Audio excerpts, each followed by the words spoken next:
देखो बेटा, ये भी सवाल बहुत अच्छा है, हीट का है और लॉ ऑफ कंजर्वेशन पे ही आधारित है। आपके पास स्टीम है, कितने डिग्री के? 100 डिग्री के। और इसको आप 20 ग्राम ऑफ वाटर जो कि 10 डिग्री का है वहाँ से पास कर देते हैं। अगर हम इस तरीके से समझाने की कोशिश करें आपको कि साहब हमारे पास वाटर है, कितना है? आपने कहा कि हमारे पास 20 ग्राम वाटर है, कितने डिग्री पे है? 10 डिग्री सेंटीग्रेड पे। अब आपने इसमें स्टीम प्रवाहित कर दी, कितने डिग्री की? 100 डिग्री सेंटीग्रेड की।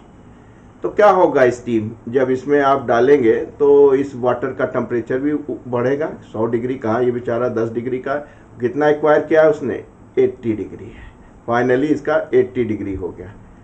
तो स्टीम की तो घटेगी, एम आई राइट? और स्टीम क्या करेगी? एनर्जी लॉस करेगी, क्योंकि उसका टेम्परेचर घट रहा है। और वाटर हीट को क्या करेगा? एक्वायर करेगा। तो आप कह सकते हैं कि सर इसमें जो प्रिंसिपल लगेगा वो heat lost by the steam और heat gain by the water, कि कितना भाई साहब उतना लॉस करोगे इतना ये गेन करेगा। यही law of conservation of energy है। अब देखिए स्टीम क्या क्या लॉस करेगी। जब स्टीम लॉस करेगा तो अपनी चेंज ऑफ स्टेट करके वाटर भी तो बनेगा। 100 डिग्री की स्टीम है, उससे नीचे जहां उतरी यानी 80 डिग्री पे आई तो क्या हो जाएगा? प्रेसिपिटेट कर जाएगा, वाटर बन जाएगा। तो यानी जो हीट लॉस कर रहा है कौन कर रहा है बेटा? हम नहीं, तुम नहीं, स्टीम कर रही है। तो स्टीम में दो होगा, एक तो अपना वो चेंज ऑफ स्टेट करेगा, दूसरा क्या करेगा कि वो वाटर बन रहा है, एम एस डेल्टा टी हो रहा है। एम आई राइट? ये किसका लॉस हो रहा है? स्टीम का। यहाँ पे लिखते तो ज़्यादा अच्छा रहता। और हीट कौन गेन कर रहा है? वाटर।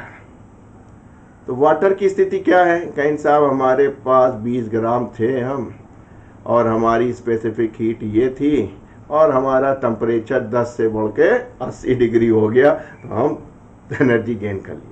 ये जो एम है वो निकाल देना है कि कितनी स्टीम पानी बनी, वाटर बनी, और आपको कुल कितना चाहिए था? Mass of the water. कहीं भाई साहब 20 ग्राम पहले से थे, और जो 100 डिग्री की स्टीम आई वो उसने एनर्जी लॉस की, और इतना एम अमाउंट ऑफ वाटर बन गया, यहीं गिरा, जोड़ देंगे काम बन जाएगा। तो आपको बेसिकली एम निकालना है। एल हमारा नहीं, स्टीम का लीजिए।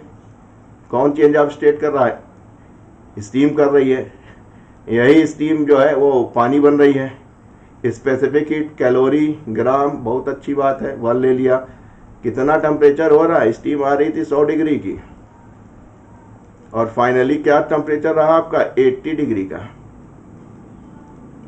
इधर हीट की बात करें, हीट कितनी थी? वाटर की बात करें, कितनी गेन की? कहीं साहब हम तो 20 ग्राम कहते हैं, कहीं बहुत अच्छी बात है स्पेसिफिक हीट, कहीं 1 कैलोरी पर ग्राम, इसीलिए आपने ग्राम को किलोग्राम में नहीं बदला।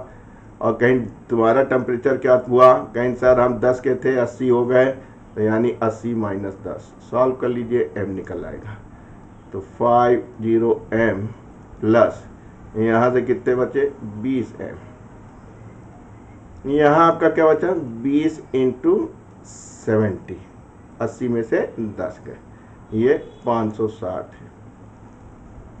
तो 7 आ गया आपका। इससे इसको काट दो, 7 8 56, यानी एम आपका निकल आया 20/8, 10/4, 5/2, एम राइट? यानी 2.5 ग्राम।